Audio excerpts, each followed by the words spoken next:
منگیر کے ایک تصور میں آپ کے سامنے رکھنا چاہتا ہوں اور اس میں اپنے ممبر آف پارلیمنٹ کی پوری تائید چاہتا ہوں اور پوری مدد چاہتا ہوں.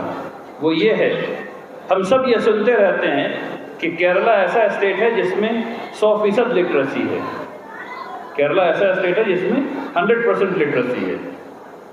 میں یہ چاہتا ہوں کہ منگیر بہار کا پہلا ڈسٹرکٹ بنے جس میں 100% لٹریسی ہو جائے، اور اس میں آپ تمام حضرات کی مدد چاہتا ہوں. میں یہ چاہتا ہوں کہ ہم سب یہ سنتے ہیں کہ اندور میں صفائی بڑی اچھی ہے، اندور نمبر 1 ہے صفائی میں. میں آپ سے اور اپنے آپ سے یہ پوچھتا ہوں کہ ہم لوگ کیا منگیر کو وہ ڈسٹرکٹ نہیں بنا سکتے جو اندور کو ہرا دے؟ ہرا سکتے ہیں نا؟ تو ہم لوگ یہ کام کیوں نہیں کرتے؟ میں آپ کا تعاون چاہتا ہوں، ڈسٹرکٹ ایڈمنسٹریشن کا تعاون چاہتا ہوں، جامعہ رحمانی کے تمام اساتذہ، تمام بچوں کا تعاون چاہتا ہوں کہ ہم لوگ ایسا کر لیں. اگر ہم لوگ یہ 2 کام کر لیں تو ہم لوگ پورے ملک میں نمایاں ہو جائیں گے.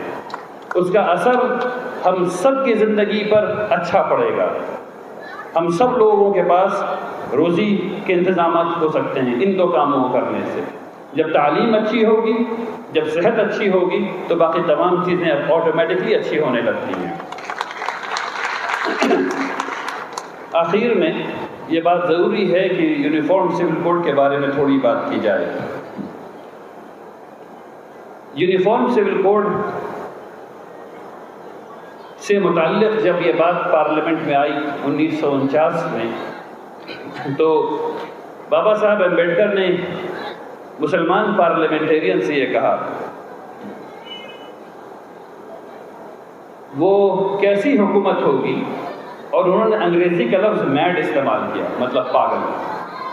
وہ کیسی حکومت ہوگی جو اتنی پاگل ہوگی، جو یونیفارم سول کوڈ کو بغیر لوگوں سے بات چیت کیے، ان کے نقطہ نظر کو سمجھے بغیر لاگو کر دے گی.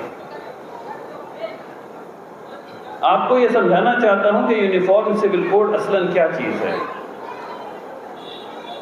اکثر یہ سمجھایا جاتا ہے کہ یہ مسلمانوں کو ٹھیک کرنے والی چیز ہے، اس سے مسلمان ٹھیک ہو جائیں گے. مطلب یہ ہے کہ ہندو حضرات کو یہ بتایا گیا ہے کہ اگر ایسا ہو جائے گا تو جیسے جناب للن سنگھ جی نے کہا کہ وہ اتنی بڑی چھوٹی ہوگی کہ مسلمان کو زندگی بھر لگتا رہے گا. اصل آپ کو بتانا چاہتا ہوں کہ یونیفارم سول کوڈ ان 8 اسٹیٹس پر بھی لگے گا جن کو اسپیشل اسٹیٹس ملا ہوا ہے. ناگالینڈ، سکم، میزورام، یہاں تک کہ گجرات. یہ وہ اسٹیٹس ہیں جہاں پارلیمنٹ کا بنایا ہوا قانون نہیں لگ سکتا. یہ پارلیمنٹ نے خود کہا ہے. اس کے علاوہ مین لینڈ انڈیا میں 52 میجر ٹرائبس ہیں. ان کی شادی، ان کا رسم، ان کا رواج، ان کی انہیریٹنس، ان کی وراثت، ان کی بیوی سے الگ ہونا. ہندوستان میں ایسے بھی لوگ ہیں جہاں ایک لڑکی کے کئی شوہر ہوتے ہیں. ایسے بھی ٹرائبس ہیں، ایسے بھی، اور یہ مسلمانوں میں نہیں ہے صرف، ایسے بھی ٹرائبس ہیں جہاں ماموں کی شادی بھانجی سے ہونا سب سے اچھا سمجھا جاتا ہے. ایسے بھی ٹرائبس ہیں جہاں چچا کی بھتیجی سے شادی ہوتی ہے.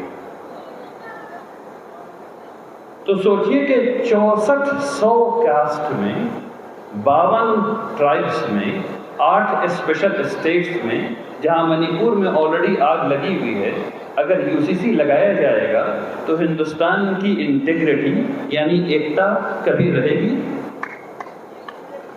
یہ سمجھنے کی بات ہے، یہ مسلمانوں کی بات نہیں ہے، یہ ہندوستان کو توڑنے کی بات ہے.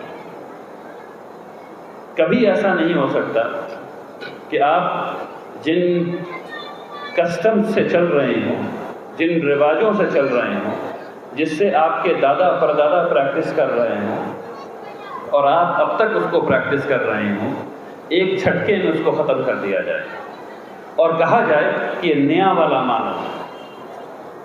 کلچر ایک ایسی چیز ہے جو اگر خراب طریقے سے اس کو پیش کیا جائے تو انسانوں کو ایک دوسرے کے خون کا پیاسا بنا دیتی ہے. میں آپ کو ایک واقعہ بتاتا ہوں. جب میں امریکہ میں پڑھ رہا تھا تو کلچر پر ایک کلاس ہے، اس کلاس میں 2 ٹیم بنائی گئی، آدھے لوگ ادھر اور آدھے لوگ ادھر۔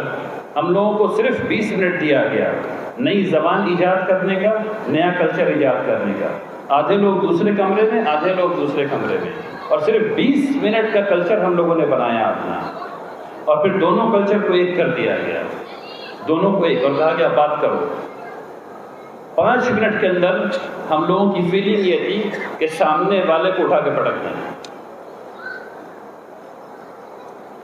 بات سمجھ میں آ رہی ہے؟ 20 منٹ کے کلچر میں اتنی طاقت تھی کہ وہ ایک کلاس میں پڑھنے والوں کو یہ محسوس کرا رہا تھا کہ وہ دونوں پہ ایک دوسرے کو اٹھا کے پٹک دیں۔ یہ ہے کلچر کی طاقت۔ لیکن اچھی بات یہ ہے کہ جناب گگن سنگھ جی نے مجھے بتایا، اور میں پہلے سے بھی جانتا تھا کہ جناب نتیش کمار جی نے 2007 میں ہندوستان کی حکومت کو بہت سخت خط لکھ کر کے یہ بتایا تھا کہ بہار میں اس چیز کو نہیں لاگو ہونے دیں گے، اور جناب گگن سنگھ جی نے مجھے یہ بھی یقین دہانی کرائی ہے کہ وہ اس دفعہ بھی ویسا ہی خط حکومت کو بھیجیں گے انشاءاللہ۔ آخر میں بہت شکر گزار ہوں ان تمام حضرات کا جنہوں نے اس پروگرام کو کامیاب بنایا، آپ تمام حضرات کا جو یہاں تشریف لائے اور ہم سب لوگوں کو سنا۔ اللہ تبارک تعالیٰ آپ تمام حضرات کو خوش رکھے، اطمینان کے ساتھ رکھے۔